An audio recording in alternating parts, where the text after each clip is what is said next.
सलाम अलैकुम दोस्तों, आप देख रहे हैं मेरा YouTube channel decoding real history. और आज का किस्सा है कौम नूह के मुताल्लिक। चलिए सुनते हैं आज का ये मुनफरिद और सबक आमोज किस्सा।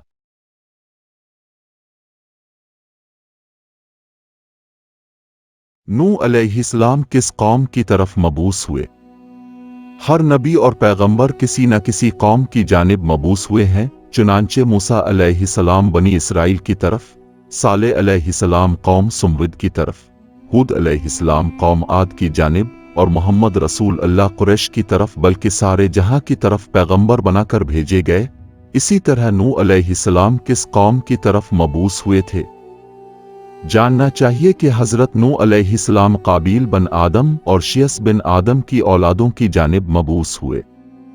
मुफस्सरीन ने इसके मुताल्लिक बयान किया है कि आदम अलैहिस्सलाम की औलादों के दो कबीले दो तरह की नस्लें थीं। एक नस्ल तो वो थी जो सरसब्ज वादियों और हमवार ज़मीन में रहती थी, जबकि दूसरी नस्ल पहाड़ों में सुकूनत पजीर थी। जो कबीला पहाड़ों में रहता था, इसके मर्द बड़े ही खूबसूरत थे और औरतें बदशक्ल और बदसूरत थीं। इस कबीले के मर्द औरतों से ज़्यादा खूबसूरत थे। और जो कबीला सरसब्ज वादियों और हमवार ज़मीन में सुकूनत पजीर था, इसका हाल बरक्स था, यानी इसकी औरतें ऐसी खूबसूरत थीं कि कोई आदमी उनकी खूबसूरती की वजह से उन्हें गौर से नहीं देख सकता था, और मर्दों का हाल इसके बरखिलाफ था, यानी इस कबीला के मर्द हजरात ऐसे बदशक्ल और बदसूरत वाक़े हुए थे कि वो खूबसूरत औरतें उनके साथ उनकी बदशक्ल की वजह से रहन सहन पसंद नहीं करती थीं। चुनांचे इब्लीस ने इस अजीब फ़र्क से नाजायज़ फ़ायदा उठाया। इब्लीस का इरादा हुआ कि क्यों ना उनका आपस में इख्तिलात पैदा करके उनके अंदर बेहयाई फैला दी जाए। चुनांचे इब्लीस हमवार ज़मीन में बसने वालों में से एक शख्स के पास मजदूर की शक्ल में आया था कि इसके बाग और खेत में काम करे। इस आदमी ने इसको मजदूर रख लिया और उसको अपना मुलाजिम बना लिया। एक दिन वो इब्लीस एक बाजा ले आया जिससे ऐसी आवाज़ निकलती थी जैसी चरवाहों के बाजों की आवाज़ होती है, और बुलंद आवाज से इस बाजे को बजाने लगता कि पहाड़ों पर रहने वाली कौम भी इसकी आवाज को सुनकर खंची।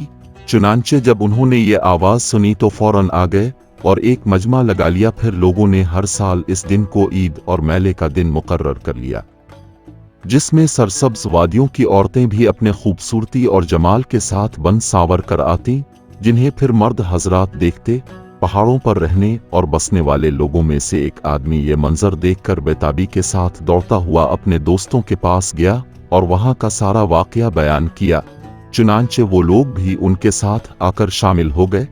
नतीजा ये हुआ कि एक बड़ी बेहयाई ज़हूर पजीर हो गई और इब्लीस अपने मकसद में कामयाब हो गया। उसने आसमान पर कसम उठाई थी कि वो सालिहीन और मोमिनीन के सवा सबको गुमराह करके छोड़ेगा।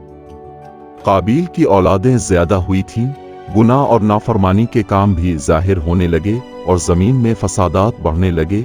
इब्लीस और उसके कारिंदे अपना काम करते रहे और लोगों को अल्लाह ताला की नाफरमानी की तरफ दावत देते रहे, और लोग बिला जेजे के उनकी दावत को कबूल करते रहे। हजरत आदम अलैहिस्सलाम और हजरत नूह अलैहिस्सलाम के दरमियान का दौर ईमान और फसाद से भरा हुआ था। जो लोग उस वक्त ईमान की दौलत से सरफराज थे और नेक विसाले थे। कहा जाता है कि हजरत आदम अलैहिस्सलाम के 40 बच्चे हुए, 20 लड़के और 20 लड़कियां। उनकी औलादों में से जो जिंदा रहे वो हाबील, काबील और शियस थे। भाइयों ने शियस को अपना रईस और सरदार बना रखा था। शियस के यहाँ फिर सवा, यऊक, यगूस और नसर नामी बच्चे पैदा हुए, जैसा कि पहले जिक्र हुआ कि शियस बड़े नेक और साले आदमी थे, अपनी कौम के बड़े महबूब थे। लिहाजा जब उनकी वफात हुई तो लोग उनकी कब्र के इर्द गिर्द हल्का बनाकर बैठ गए। उनकी कब्र बाबुल की जमीन में थी। लोगों को उनकी वफात पर शदीद सदमा पहुंचा और तसलसल के साथ उनकी कब्र की जियारत को आने लगी। इब्लीस ने जब उनकी ये हालत देखी कि लोग बड़ी जज़ा फज़ा के आलम में मुब्तला हैं, तो उसने चाहा कि क्यों ना उनकी इस कमजोरी से फायदा उठाया जाए। चुनांचे वो इंसानी सूरत में उनके पास आया और उनसे कहने लगा कि मैं देख रहा हूं कि तुम्हें इस शख्स की वफात पर बेहद सदमा पहुंचा है। तुम कहो तो मैं इन जैसी सूरत तुम्हारे लिए बना दूं, जो फिर तुम्हारी मजलिस में रहे, जिसे देखकर तुम उनको याद किया करो। लोगों ने कहा, हाँ ठीक है। चुनांचे इब्लीस ने इशियस जैसा एक बुत बनाया। लोगों ने इस बुत को अपनी मजलिस में रख लिया। लोग इस बुत को मुक़द्दस समझने लगे और सुबह व शाम उसको याद करते। जब इब्लीस ने उनकी ये हालत देखी और उनकी गुमराही से कुछ मुतमईन हुआ तो एक कदम और आगे बढ़ाते हुए उनके अकीदों को खराब करने के लिए कहने लगा, क्या तुम्हारे हर घर के अंदर उनकी तरह की एक मूर्ति ना बना दूं? वो मूर्ति जब हर एक के घर में होगी तो तुम उसे देखकर उनको याद कर लिया करोगे और उसकी पूजा कर लिया करोगे। लोगों ने कहा, हाँ बिल्कुल ठीक है। चुनांचे फिर शैतान लईन ने हर घर के लिए शियस की तरह की एक मूर्ति बनाई। लोग इन मूर्तियों और बुतों की तरफ खूब मुतवज्जे हो गए जो बज़ाहिर एक साले शख्स शियस के नाम से मंसूब थे। जब अगली नस्ल आई और उन्होंने अपने बाप दादा को ये काम करते देखा तो वो भी अपने बाप दादा की तकलीद में इन मूर्तियों की पूजा पाठ करने लगी। नस्ल दर नस्ल तसलसल के साथ बुत परस्ती शुरू हो गई। उन्होंने नेक व साले शख्स शियस की असल शख्सियत को यकसर फरामोश कर दिया। अब उन्होंने उनको एक बुत बना लिया जिसकी पूजा की जाती थी। गोया इस तरह इब्लीस के लिए एक साले आदमी के नाम को कुफर और बुत परस्ती की शक्ल में तब्दील करना मुमकिन हो गया। एक वक्त वो था कि जब सब लोग हिदायत पर थे, फिर इनमें इख्तिलाफ हुआ। शैतान ने उनके सामने बुत परस्ती का अमल पसंदीदा बनाकर पेश किया और फिर अल्लाह ताला ने अपने पैगंबरों को बशीर व नज़ीर बनाकर दुनिया में मबूस फरमाया। चुनांचे हजरत नूह अलैहिस्सलाम पहले पैगंबर थे जो आलम की तरफ मबूस हुए।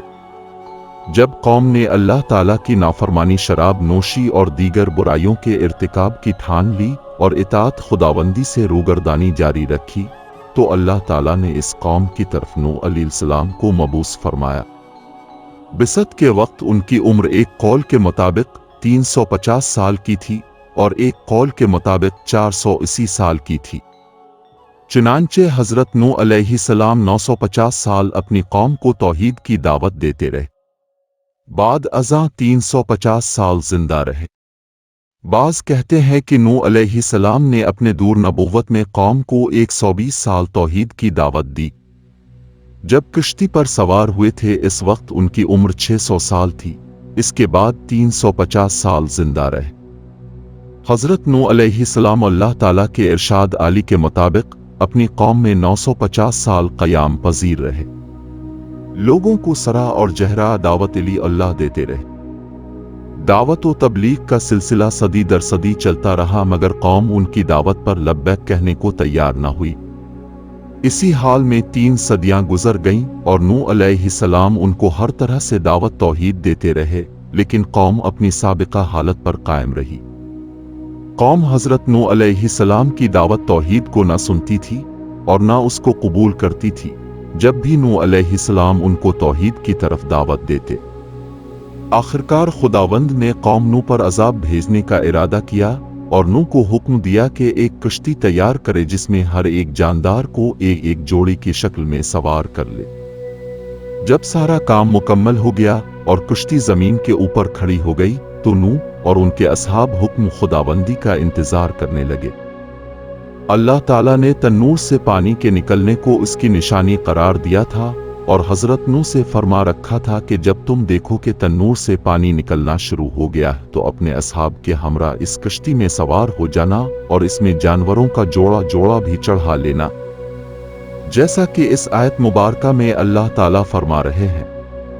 यहाँ तक कि जब हमारा हुक्म अजाब का करीब आ चुका और जमीन में से पानी उबलना शुरू हुआ, अल्लाह का हुक्म आ चुका यानी अजाब इलाही आ गया, एक खौफनाक तूफान का आगाज हो गया। नूह की बीवी ने ईमान कबूल नहीं किया था इसलिए वो कश्ती में न चढ़ी, हालांकि वो अपने तमाम बच्चों आम, साम, याफ्त और आम की माँ थी। अहल किताब आम को कनान कहते हैं। यही कनान इस तूफान में गर्क हुआ। बाज़ उलमा कहते हैं कि नूह अलैहिस्सलाम की बीवी तूफान बर्पा होने से पहले ही मौत का शिकार हो गई और बाज़ कहते हैं कि वो भी गर्क होने वालों के साथ ही गर्कयाब हो गई। ज़ौजा नूह अपने कुफ्र के सबब इन लोगों में से हो गई जिन पर हुक्म खुदावंदी नाफिज़ुल अमल हो चुका था। सूरत करीम में इसके मुतालिक ये आयत करीमा नाजिल हुई। فرمان خداوندی ہے۔ اللہ تعالیٰ کافروں کے لیے نوح علیہ السلام کی بیوی اور لوط علیہ السلام کی بیوی کا حال بیان فرماتا ہے۔